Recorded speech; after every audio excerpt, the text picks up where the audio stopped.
everybody in the free world, basically, except for just a very few, disagreed with him. So what ended up happening was all the nations got together, the United Nations, and basically we started a little war. What I'll do is, has everybody got the paper already? Okay. So if you go down to August 22nd, all the way down, it says BLT-14 departs Subic Bay for the Northern Arabian Sea. Now the Northern Arabian Sea is right, real close to the Gulf, the Persian Gulf.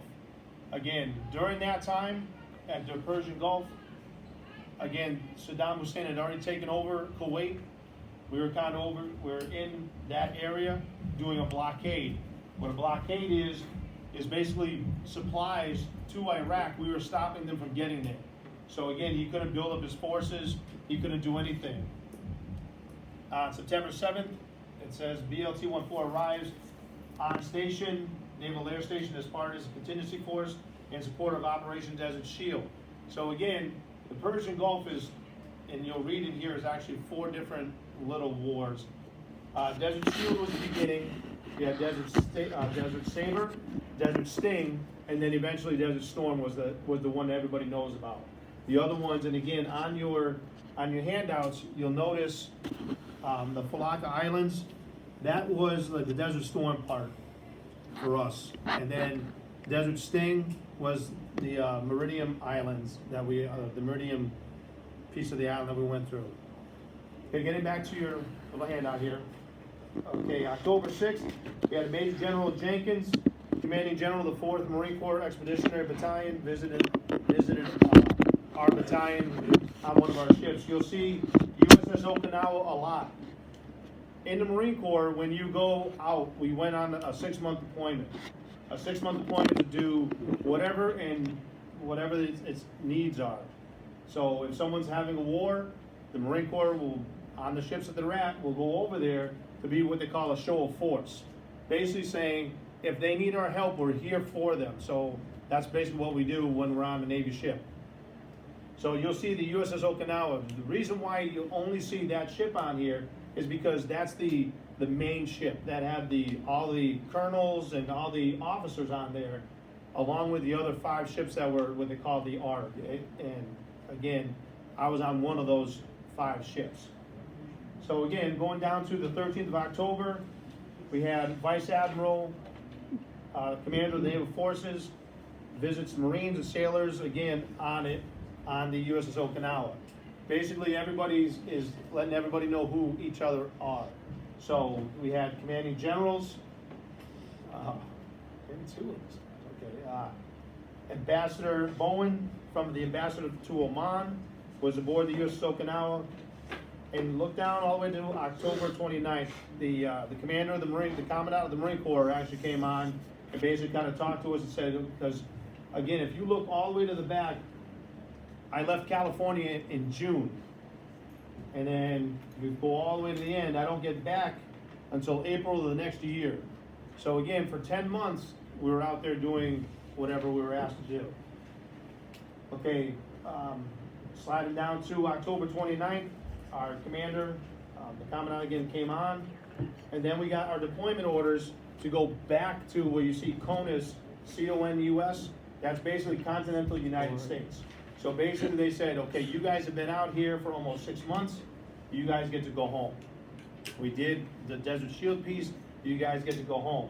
What I want you to do now is look all the way down to November 21st, is where Major General Stackpole, he came aboard and addressed all of us. Basically what he said was, you guys aren't going anywhere. We were back in the Philippines at that time. He came out and said, no, you guys are not going back to the United States. You're going to turn the ships around and you're going to go back to the Persian Gulf. So if you flip to the second page, on 12th January, the 13th MEU chops into Command General 4th, and you see MEB. The Marine Corps likes to use a lot of to shorten everything up. So that's the Marine Expeditionary Brigade, which is just means a lot of Marines in one spot. On 15th and 16th, we went to en route to the Persian Gulf. and then on the 17th, Desert Storm started. So again, as soon as we got back there, as soon as we showed up, then it was like, okay, it's game on. Because the Marine Corps, different from the other ones, it's by air, land, and sea, meaning we attacked all three different ways. So we were the sea portion, and I wish I had a map of Kuwait, and you'll see this little island, Falaka Islands.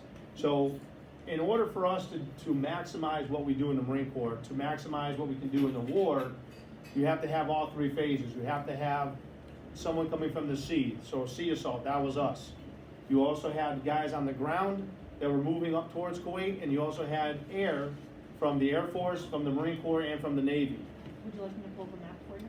Oh, you have one? Oh, nice. Excellent. Show and tell. So again, it started going. So just to get an idea of how many bodies are over there. So let's see, run down. So again, Iraqi increased the occupation forces. So he had 300,000 Iraqi soldiers. So that was his army. And because it wasn't just the United States over there fighting, it wasn't just the Marine Corps, it was everybody. All four branches of the United States and also different countries. Some of the countries were Britain, we had Saudi Arabia, Yemen, Germany, France, Japan, Egypt, Saudi Arabia. So basically all the forces together of our forces were 750,000. So he had 50,000 more guys than we have. The only difference is, the big difference was, okay, so here, so you see Kuwait and the little Falak, this is actually the Falak Islands here, this little island out here. Mm-hmm. So basically how things happen in the Marine Corps, or in this island, this was taken from Iraq, they took over this one. We came through Saudi Arabia here. Oh, sorry. It's touch sensitive. Oh, yes it is. But it doesn't work with the markers. Anyway, so we came through. So in order to, Here, I can turn it off so I think I can. Okay, sorry. all right, that's okay. So as the ground forces are coming this way, we're here coming this way, and then you have the air coming in that way. That's the way we fought this war. This war was very different from Vietnam, as you ever talked to, because again, there's no jungle, there's no anything. And again, this was a smart war. What I mean by smart war is the smart bombs we used. Everything was laser guided as far as the rockets that were fired from the planes, the missiles that were fired into them. And again, and how we actually tried to do it was to basically disarm them. It wasn't necessarily to kill everybody. It was just to kind of cripple them in a sense, so they wouldn't have no bullets, no food, no water, no supplies.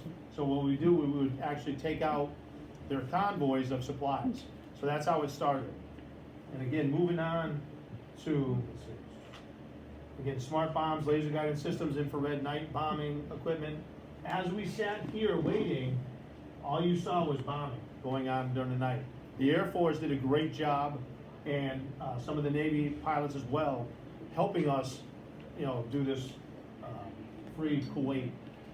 And again, once we get going, in the end, going to the end of it, there was actually between 8,000 and 10,000 Iraqi soldiers that were killed. So again, remember, 800,000 of them, and only 10,000 of them were killed. And again, only 300 coalition troops. So only 300 of everybody that showed up, Japan, Britain, Saudi Arabia, everybody, us, only 300.